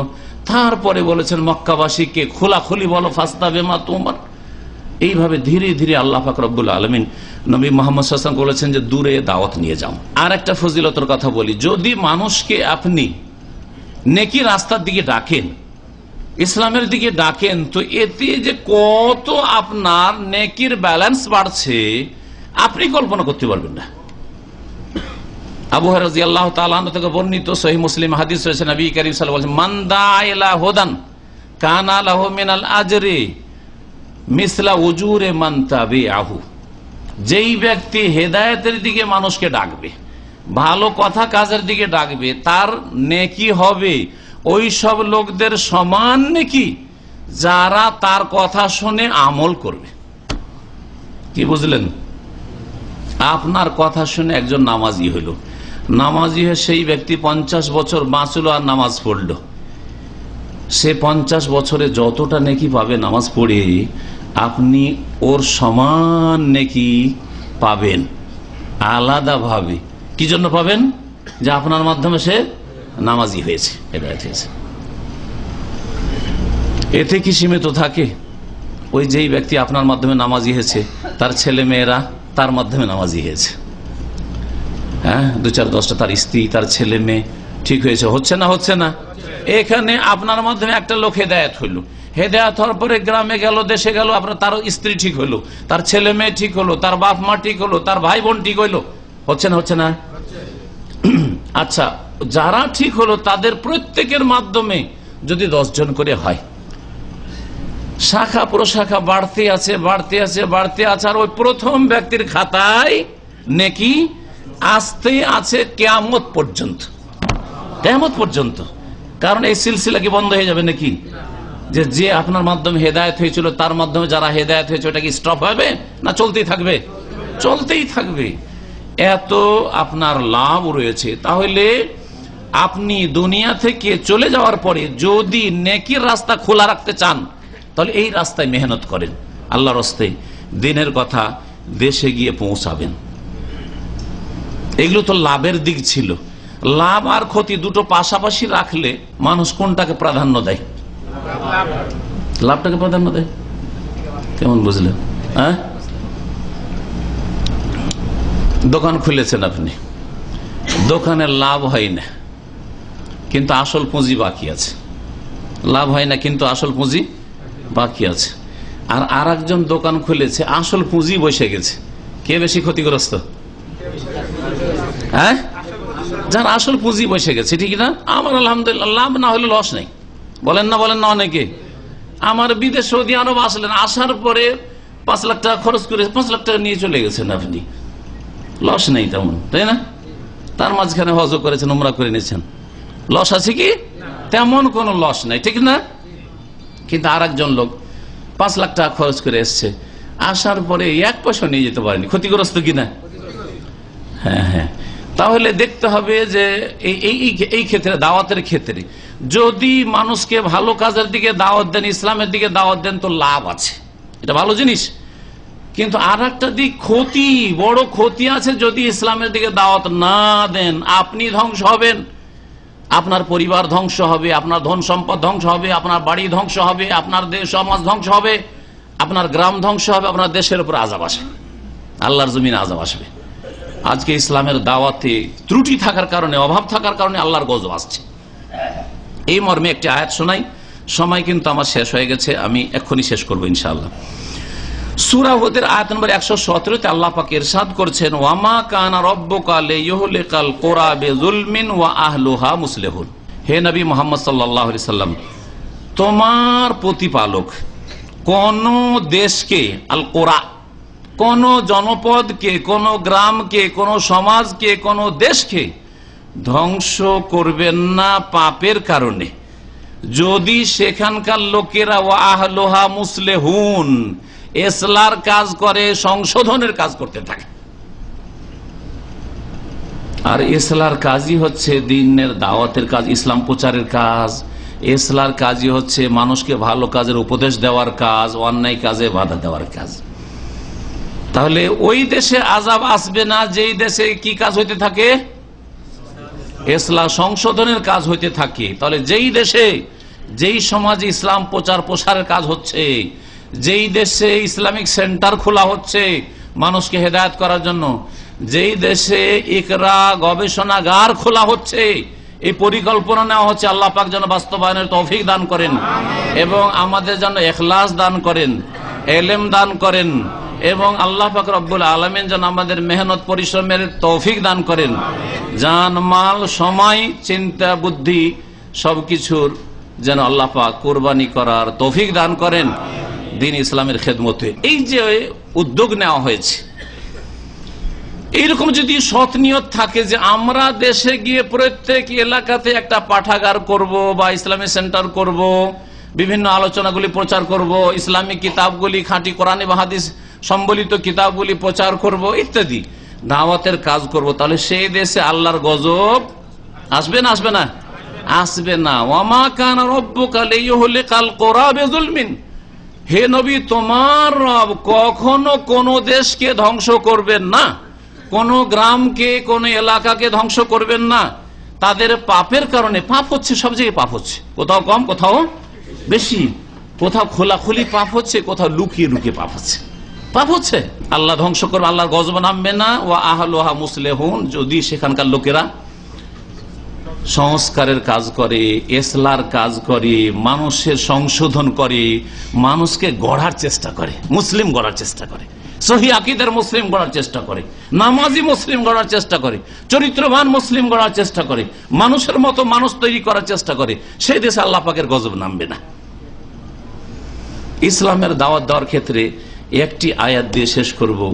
ইসলামের দাওয়াত অনেকে দিচ্ছেন, ইসলামের দাওয়াত অনেকে দিচ্ছেন, কিন্তু এক এক লোক এক এক তরিকায়, এক এক দল এক এক তরিকা অবলম্বন করেছেন। কাদের দাওয়াতটা আসলে ইসলামের দাওয়াত, এই কথাটি সূরা আরাফের আয়াত নম্বর 170-এর আলোকে জানি। আল্লাহ পাক রব্বুল আলামিন ইরশাদ করেছেন, ওয়াল্লাযীনা ইউমাসসিকুনা বিল কিতাব ওয়া আকামুস সালাতা ইন্না লা নুযিউ আজরাল মুসলিহিন। আল্লাহ পাক বলছেন, যারা আল কিতাবকে আঁকড়ে ধরে, কি মজবুত করে ধরবেন? কোন জিনিসটাকে মজবুত করে ধরবেন? আল কিতাব। আল কিতাব কাকে বলা হয়? এক নম্বরে কোরআনে কারীম বলা হয়, কিন্তু 2 নম্বরে কোরআনে কারীমের ব্যাখ্যা যেটা, সেটাকে বলা হয়, সেটা কি? রাসূলুল্লাহ সাল্লাল্লাহু আলাইহি ওয়াসাল্লামের হাদিস। একবার 2 সাহাবী একটা জিনার ঘটনায় বিচার চাইতে আসলো। নবী কারীম সাল্লাল্লাহু আলাইহি ওয়াসাল্লাম বলেন, লা আকদিয়ান্না বাইনাকুমা বিকিতাবিল্লাহ, তোমাদের মাঝে আল্লাহর কিতাব দিয়ে আমি ফয়সালা করব। আর ফয়সালা করলেন রাসূলের হাদিস দিয়ে। তাহলে রাসূলের হাদিসকে কি বলা হইলো? কিতাবুল্লাহ বলা হইলো কি হইলো না? জি জি। সেজন্য বলছি, ওয়াল্লাযীনা ইউমাসসিকুনা বিল কিতাব, যারা আল কিতাবকে আঁকড়ে ধরে, মানে ওহীকে, আর ওহী হচ্ছে কোরআনে কারীম এবং রাসূলুল্লাহ সাল্লাল্লাহু আলাইহি ওয়াসাল্লামের হাদিস। তাহলে কোরআনে কারীমের সাথে সহিহ বুখারী, সহিহ মুসলিম, আবু দাউদ, নাসাই, তিরমিজি, ইবনে মাজাহ, এইরকমই অন্য অন্য কিতাবের যে সব সহিহ হাদিসগুলি রয়েছে, জয়ীফ জাল যেগুলি, সেগুলি ভালো আলেমদের মাধ্যমে জেনে নিয়ে কোরআন এবং হাদিসকে যারা মজবুত করে ধরবে এবং সেই ইসলামের দিকে নিজেকে ফিরিয়ে নিয়ে যাবে, নিজের পরিবার সমাজকে ফিরিয়ে নিয়ে যাবে, যে ইসলামের ওপর প্রিয় নবী মুহাম্মদ রাসূলুল্লাহ সাল্লাল্লাহু আলাইহি ওয়াসাল্লাম তার সাহাবায়ে কেরামকে ছেড়ে গেছিলেন। কোনটা হচ্ছে খাঁটি ইসলাম? আজকের যুগেরটা খাঁটি ইসলাম, না যেই যুগে নবী সাল্লাল্লাহু আলাইহি ওয়াসাল্লাম ইসলামের উপর ছেড়ে গেছে সেটা হচ্ছে খাঁটি ইসলাম? নবী সাল্লাল্লাহু আলাইহি ওয়াসাল্লাম যে ইসলামের উপর ছেড়ে গেছেন সাহাবাইকে, সেটা হচ্ছে খাঁটি ইসলাম। সেই যুগে মুসলিমদের কয়টা দল ছিল? কতটি তরিকত ছিল? ছিল নাকি? চিস্তিয়া তরিকা ছিল নাকি? নকশবন্দি তরিকা ছিল নাকি? ছিল। তাহলে ওগুলো বাদ দেন, ওগুলো বাদ দেন। এটাই তো বলছি আমরা, কোন মন্দ কথা বলছি? নবীর যুগে নকশবন্দিও ছিল না, চিস্তিও ছিল না, মোজাদ্দেদি ছিল না, সাবিরিও ছিল না, এসব তরিকত ছিল না। সুতরাং একটা তরিকা ছিল, সেটা মোহাম্মদী তরিকা। ওই তরিকার দিকে ফিরে আসেন। আর সেই তরিকা কোরআন এবং হাদিসে আছে। সেটা কোথায় আছে? কোরআন এবং হাদিসে আছে। জি, আল্লাহ পাক বলছেন ওয়াল্লাযীনা ইউমাসসিকুনা বিল কিতাব, যারা কোরআন এবং হাদিসকে, আল কিতাবকে মজবুত করে ধরে। এই আয়াতের তাফসিরে নবী করিম সাল্লাল্লাহু আলাইহি ওয়াসাল্লামের ওই হাদিস পেশ করতে পারেন, তারাক্তু ফীকুম আমরাইন, তোমাদের মাঝে দুটো জিনিস ছেড়ে যাচ্ছে। আয়াত হলো আল কিতাব, আর রাসূলের হাদিস আছে আমরাইন, দুটো জিনিস ছেড়ে যাচ্ছি। লান তাদিল্লু মা তামাসসাকতুম বিহিমা, যতদিন তোমরা সেই দুটো জিনিসকে মজবুত করে ধরে থাকো। এখানে আয়াতে ইউমাসসিকুন আর ওখানে মা তামাসসাকতুম বিহিমা, দেখছেন শব্দেও মিল আছে। শব্দে মিল আছে না নেই? ওয়াল্লাযীনা ইউমাসসিকুনা বিল কিতাব, যারা আল কিতাবকে মজবুত করে ধরে। আর নবী সাল্লাল্লাহু আলাইহি ওয়াসাল্লাম বলছেন লান তাদিল্লু মা তামাসসাকতুম বিহিমা, অতদিন তোমরা পথভ্রষ্ট হবে না, জান্নাতের রাস্তা হারিয়ে দেবে না, যতদিন তোমরা এই দুটো জিনিসকে মজবুত করে ধরে থাকবে। শুধু দুটো জিনিস কি? স্বয়ং নবী মুহাম্মদ সাল্লাল্লাহু আলাইহি ওয়াসাল্লাম কিতাবুল্লাহ ওয়া সুন্নতি, আমার আল্লাহর কিতাব এবং আমার সুন্নত। আমার সুন্নত মানে আমার হাদিস। রাসূলুল্লাহ সাল্লাল্লাহু আলাইহি ওয়াসাল্লাম যা বলেছেন, যা করেছেন, যার অনুমোদন দিয়েছেন। আর কিতাবুল্লাহ মানে কোরআন কারীম। ইউমাসসিকুনা বিল কিতাব, যারা আল কিতাবকে, কোরআন এবং হাদিসকে তাহলে মজবুত করে ধরে। আর কোরআন এবং হাদিসকে মজবুত করে ধরলেন, কিন্তু নামাজ পড়েন না, চলবে? যেমন আমাদের কিছু সহি আকীদার দাবিদার লোকেরা রয়েছে। ভাই আপনারা কি বলছেন? আমরা ভাই এ তরিকা ফরিকা মানি না, ওইসব আমরা কবর মাজার ওইসব মানি না, আমরা ওসিলা মানি না। হ্যাঁ, আমরা সরাসরি কি মানি? কোরআন হাদিস মানি। নামাজটা পড়েন? নামাজটা শুধু পড়ি না। হ্যাঁ, কথা বোঝা গেছে? চলবে? এর খণ্ডন এই আয়াতে আছে, ভালো করে শুনেন। আয়াত সূরা আরাফ 170 নম্বর। কোরআন এবং হাদিসকে মজবুত করে ধরবে, ওয়া আকামুস সালাতা, এবং নামাজ কায়েম করবে। সালাত কায়েম করতে হবে। তাহলে বেনামাজি সহি আকীদার হইতে পারে না। বেনামাজি, আধা নামাজি, ফজর পড়ে না আর বলবে আমি আহলে হাদিস, এটা হইতে পারে না। বেনামাজি আর বলবে যে আমরা ওই শিরক বিদআত করি না। শিরক করো না, কিন্তু কুফরি করো। শিরক করো না বলছো, কিন্তু কুফরি। মাজারের শিরক করো না, কিন্তু মনের পূজা করো। হ্যাঁ, সেই জন্য ঘুমকে ফজরের নামাজের প্রাধান্য দিয়ে থাকো। দুনিয়ার কাজকর্মকে আল্লাহর ইবাদতের ফরজ নামাজের প্রাধান্য দিয়ে থাকো। এই জন্য ভালো করে মনে রাখ, কোরআন সুন্নাহকে মজবুত করে ধরতে হবে। ইউমাসসিকুনা বিল কিতাব, আর কি? ওয়া আকামুস সালাতা, নামাজ কায়েম করবে। তারপরে আল্লাহ বলছে ইন্না লা নুদিয়ু আজরাল মুসলিহিন, নিঃসন্দেহে যারা ইসলাহকারী, সংশোধনকারী, যারা দিনের দাওয়াতের কাজ করে, মানুষের সংশোধনের চেষ্টা করে, মানুষকে গড়ার চেষ্টা করে, তাদের কাজকর্ম নেকিকে আমি নিষ্ফল করে দিই না, ব্যর্থ করে দিই না। আল্লাহ বলছেন মুসলিহিন। শেষখান কি বলা হয়েছে? মুসলিহিন। এখন পুরো আয়াতটা তাফসীর মিলিয়ে দেখেন, যারা কিতাবকে আঁকড়ে ধরে, কোরআন হাদিসকে, নামাজ পড়ে, তারাই হচ্ছে মুসলিহিন। তারা হচ্ছে কার? তারা হচ্ছে মুসলিহিন। এবার বুঝতে পেরেছেন? এই আয়াতের খোলাসা বললাম। তাহলে মুসলিহিন যদি হইতে হয়, দিনের দায়ী হইতে হয়, কোরআনে, এক হাতে কোরআনে কারীম নিতে হবে, আর এক হাতে রাসূলের হাদিস নিতে হবে, 5 ওয়াক্ত নামাজ কায়েমকারী হইতে হবে, আর তারপরে কোরআন ও হাদিসের দাওয়াত দিতে হবে। আল্লাহ পাক রব্বুল আলামিন যেন কোরআন সুন্নাহর দাওয়াত দেওয়ার তৌফিক দান করেন, নিজেদের সংশোধনের তৌফিক দান করেন, নিজের পরিবার, ছেলে মেয়েদের সংশোধনে আল্লাহ পাক তৌফিক দান করেন, নিজের আত্মীয় স্বজনদের সংশোধনে আল্লাহ পাক তৌফিক দান করেন, নিজের দেশবাসীর সংশোধনে আল্লাহ পাক যেন তৌফিক দান করেন। আল্লাহ পাক আমাদের যেন রিজিকে বরকত দান করেন। আল্লাহ পাক আমাদের ঈমান আমলে যেন বরকত দান করেন। আল্লাহ পাক রব্বুল আলামিন আমাদের দাওয়াতে যেন বরকত দান করেন। আল্লাহ পাক রব্বুল আলামিন ধৈর্যের সাথে, দিনের খেদমতের ইখলাসের সাথে আল্লাহ পাক যেন তৌফিক দান করেন। দিনের জ্ঞান অর্জনের আল্লাহ পাক যেন তৌফিক দান করেন। আল্লাহ পাক রব্বুল আলামিন আমাদের সকলকে জান্নাতুল ফিরদাউস যেন দান করেন।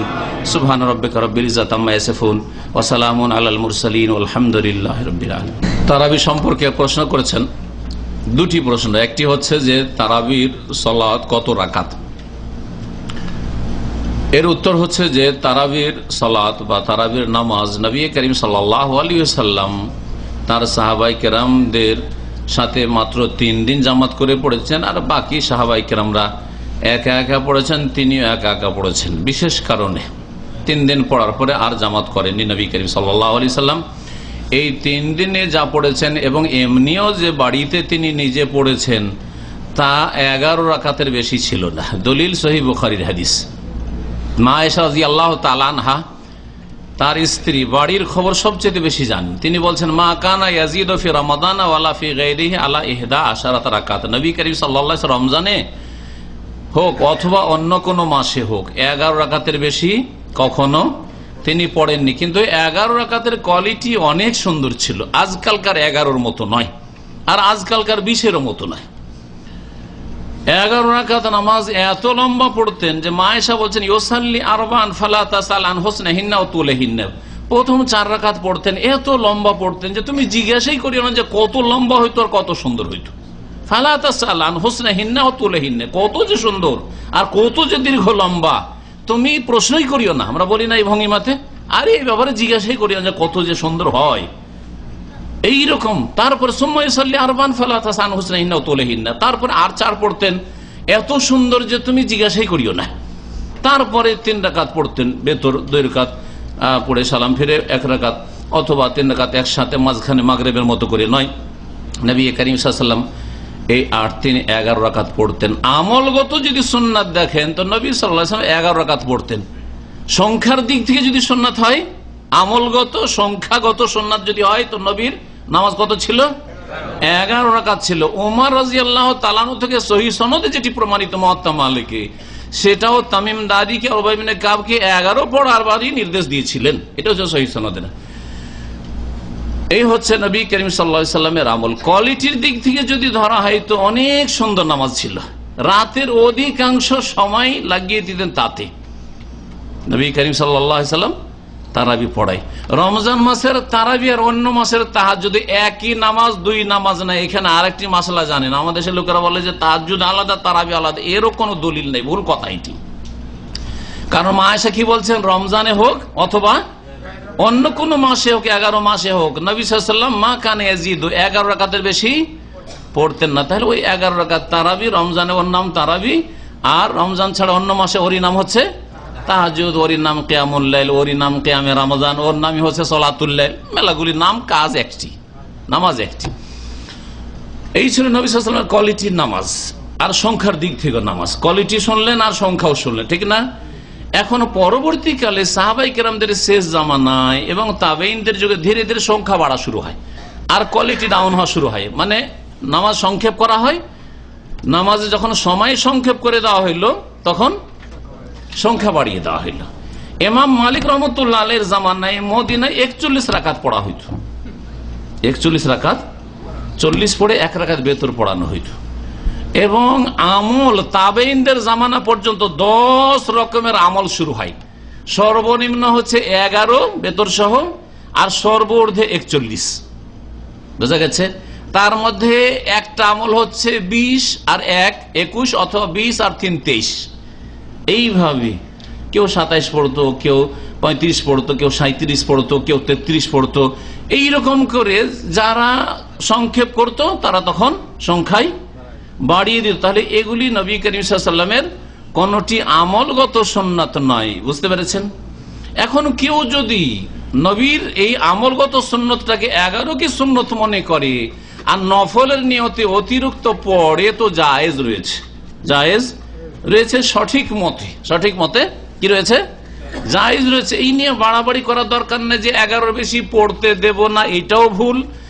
আর এর চাইতে বড় ভুল যে 20 রাকাত জবরদস্তি পড়িয়ে নেব, তার আগে মসজিদ থেকে বেরোতে দেব না, আর মসজিদ থেকে বেরিয়ে গেলে মসজিদে ঢুকতে দেব না আগামী দিনে। এটা আরো বড় গোঁড়ামি। বোঝা গেছে? তো 2 তরফ থেকে ভুল আছে, কম আর বেশি ভুল, কিন্তু দুটোই গোঁড়ামি আর বাড়াবাড়ি ভুল।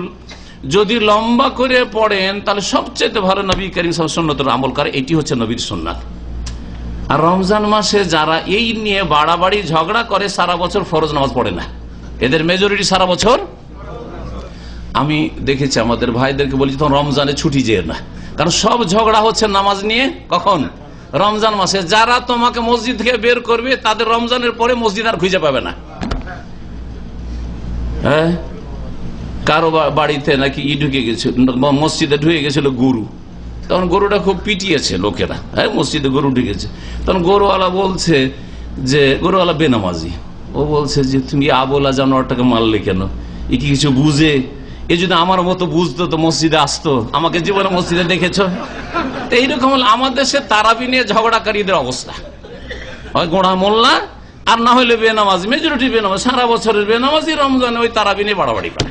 জি, তো এই হচ্ছে নবী করিম সাল্লাল্লাহু আলাইহি ওয়াসাল্লাম সুন্নাত। সবচেয়ে ভালো কোয়ালিটিটা সুন্দর করে 11ই পড়েন, কিন্তু কেউ যদি বেশি পড়ে সেটা 20-এ গিয়ে থামিয়ে দেবেন না। 20ও পড়া জায়েজ, 30ও জায়েজ, 41, 40ও জায়েজ, 100ও জায়েজ, 101 করাও জায়েজ, সব জায়েজ। এখন প্রশ্ন থাকলো যে মক্কা মদিনাতে কেন হয়?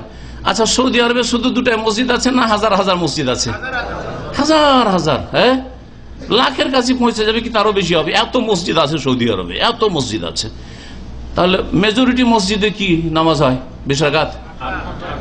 মেজরিটি মসজিদে আপনাদের নলেজে কি আছে? 8 রাকাত হয়। তো আপনার তো গণতন্ত্রে বিশ্বাসী।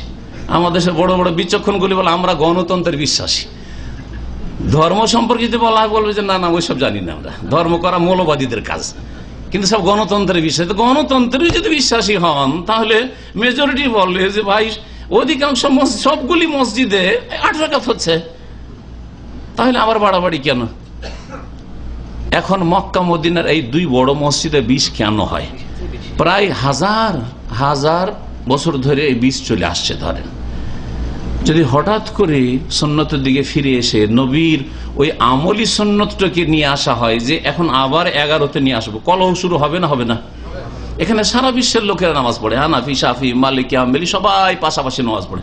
আমার দেশের মতো গোঁড়ামি আছে নাকি যে কেউ কারো মসজিদে নামাজ পড়তে দেবো না? আছে?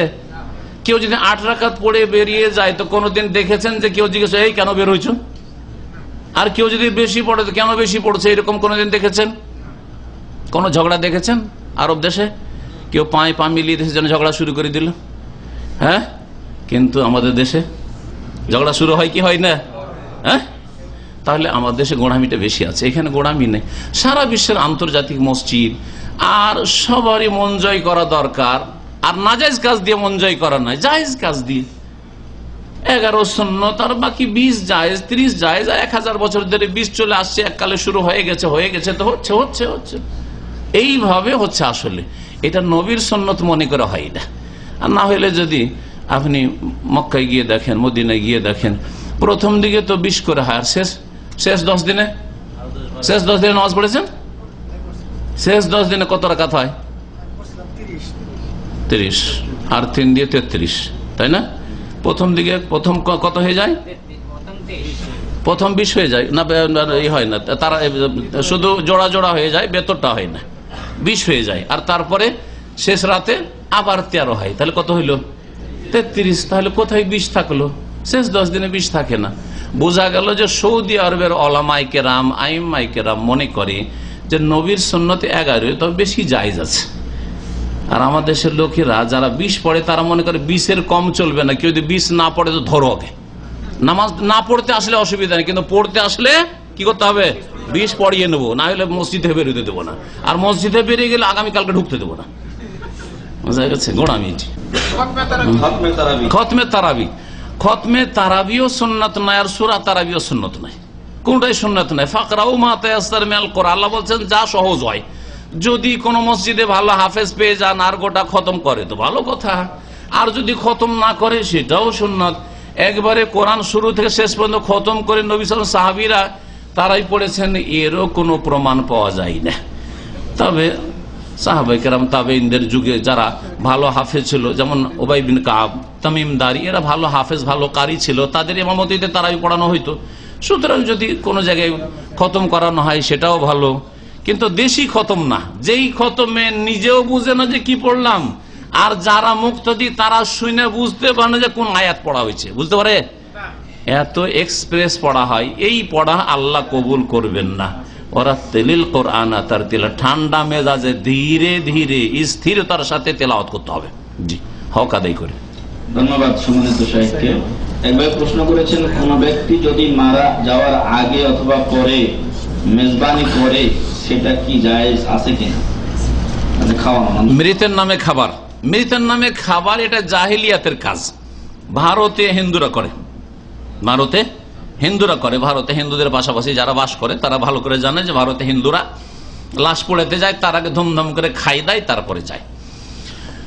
আর আরব দেশে নবী সাল্লাল্লাহু আলাইহি ওয়াসাল্লামের সাহাবী বলছেন যে আমরা জাহিলিয়াতের যুগে মৃতের নামে খাবার দাবার তৈরি করা, ভোজ করাকে মিনান নিয়াহা, রোদনের অন্তর্ভুক্ত, যেটা জাহিলিয়াতের বদ চরিত্র তার অন্তর্ভুক্ত মনে করতাম। তার মানে এটাকে আমরা নাজায়েজ মনে করতাম। সুতরাং নবী সাল্লাল্লাহু আলাইহি ওয়াসাল্লামের জামানায় এটাকে জাহিলিয়াতের চরিত্র মনে করা হইতো। সুতরাং মৃতের নামে খাবার তৈরি করা মারা যাওয়ার পরে অথবা 40 দিনে, 10 দিনে হোক, 3 দিনে হোক, প্রতি বছর মৃত্যু বার্ষিকী পালন করে ধুমধাম করে খাওয়া দাওয়া করে কবর জিয়ারত করানো, সবগুলি বিদআতি কাজ এবং বিজাতির সভ্যতা, মুশরিক জাহিলিয়াতের যুগের কাজ, আর ভারত উপমহাদেশে হিন্দুদের কাজ।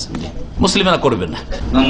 মৃত ব্যক্তির জন্য করণীয় একটা আমার আলোচনা আছে, সুন্নতি তরিকায় কি করতে পারেন।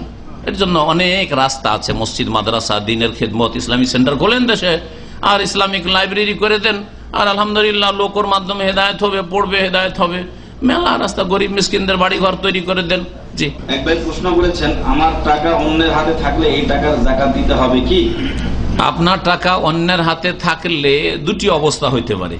যেই ব্যক্তির হাতে টাকা দিয়ে রেখেছেন ধার, সেই ব্যক্তি যদি সচ্ছল হয়, মানে যে কোনো সময় দিতে পারবে, কিন্তু আপনি নিচ্ছেন না যে আমার পয়সা তুমি লাগাও, কাজ খাটাও, তাহলে আপনাকে প্রতি বছর যাকাত দিয়ে যেতে হবে। প্রতি বছর কি করতে হবে? যাকাত দিয়ে যেতে হবে। কিন্তু যদি আপনার টাকা পড়ে থাকে অভাবীর কাছে, যার কাছে টাকা পয়সা নেই, নিরুপায়, সেজন্য দিতে পারে না, আর তারপরে কখন দিবে তারও ঠিকানা নেই, যে পাবো কি পাবো না, কোনো ঠিক নেই, হয়তো নাও দিতে পারে, এইরকম যদি হয়, তাহলে যখন টাকাটা উঠে আসবে, যত বছর থাকলো সবগুলি বছরে যাকাত দিয়ে দিবেন, সবগুলি বছরে যাকাত দিয়ে দিবেন টাকাটা উঠে আসার পর। ফিক্সড ডিপোজিট টাকার কি যাকাত দিতে হবে? ব্যাংকের ফিক্সড ডিপোজিট যদি সুদী ব্যাংক হয় তো ফিক্সড ডিপোজিট জায়েজ নাই। আর ইসলামী ব্যাংকে ফিক্সড ডিপোজিট হয় কিনা তাও আমার জানা নেই। ফিক্সড ডিপোজিট হয়? ফিক্সড ডিপোজিটে তারা বলে যে 5 বছরে ডবল দিয়ে দেবো, যদি সুদী ব্যাংকের মতো বলে তো একই কথাই, তাহলে হারাম হবে। ফিক্সড ডিপোজিট কি করে? আমাকে যদি ব্যবসা করতে দেন বা আমি আপনাকে ব্যবসা করতে দিলাম, 5 বছরে ডবল দেবেন, আপনি অফার করছেন, কি করে জানলেন যে 5 বছরে বিজনেসে ডবল হয়ে যাবে? লস হতে পারে না, অর্ধেক হয়ে যেতে পারে না? তাহলে ইসলামিক ব্যাংকের লেভেল লাগিয়ে ইসলামিক গণতন্ত্রের মতো, আজকাল যেমন ইসলামিক গণতন্ত্র দেশে চলছে, গণতন্ত্র ইহুদি তৈরি করার নাম, তার সাথে ইসলামী গণতন্ত্র, ওই রকম ইসলামী ব্যাংক যদি আর ফিক্সড ডিপোজিট যদি তাদের থাকে সিস্টেম, তাহলে এটা না জায়েজ কাজ। কি করে জানলো যে আমি ডবল দিতে পারবো? বোঝা গেছে? সুতরাং এটা জায়েজ নয়। হ্যাঁ, যদি যেটাকে বলা হচ্ছে প্রফিট অ্যান্ড লস, লাভ লসে শরিক থাকতে হবে, এইভাবে আমি মোদারাবা, আরবিতে মোদারাবা বলা হচ্ছে, পুঁজি দিয়ে দিলাম ব্যাংকে, ওরা ব্যবসায় খাটাচ্ছে, প্রত্যেক মাসে যা লাভ হচ্ছে হিসাব কিতাব করে আমার ভাগে যা আসলো দিল আমার টাকা হিসাবে, তাহলে এটা জায়েজ।